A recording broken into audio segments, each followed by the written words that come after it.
ঢাকা থেকে বরগুনা এসে চিকিৎসা নিয়ে এখন কেমন লাগে? অনেক ভালো লাগতেছে। লঞ্চে করে নামাই নিয়ে এসো নাকি? এই ব্যথার চিকিৎসা নিতে ঢাকাতে বরগুনা নিয়ে এসো নাকি?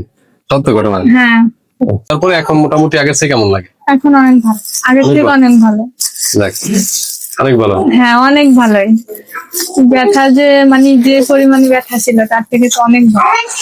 এটা খুশির বিষয় না যে ঢাকা থেকে আমরা বরগুনা, তুমি ঢাকাতে বরগুনার চিকিৎসা নিয়েছো, এখন মোটামুটি অনেক ভালো, 2 দিনই আলহামদুলিল্লাহ না? হ্যাঁ, আচ্ছা, আর কয়েকদিন গেলে আশা করি ইনশাল্লাহ একদম পুরো সুস্থ হয়ে যাবো।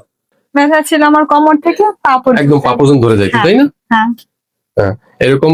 তারপর তুমি যে গার্মেন্টস এ দাঁড়াই থাকো 10 ঘন্টা বা হ্যাঁ। ওটাই কথা বলছিলা, হ্যাঁ। ব্যথায় তো লড়তেই পারতা না।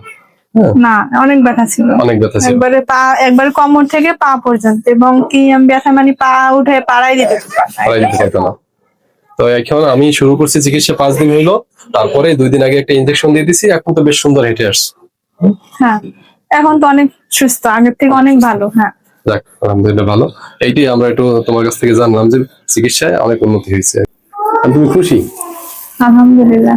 যাক, এখন ঠিক মতো চইলো, আর ঔষধ 2-3টা লেখা আছে ঠিক মতো খাও, বেশ সুস্থ হয়ে যাবে ইনশাআল্লাহ। আমিও খুশি যে অত দূর থেকে এসে চিকিৎসা নিয়ে একটু ভালোই লাগতেছে। তোমার ইজ্জত হয়েছে নাকি?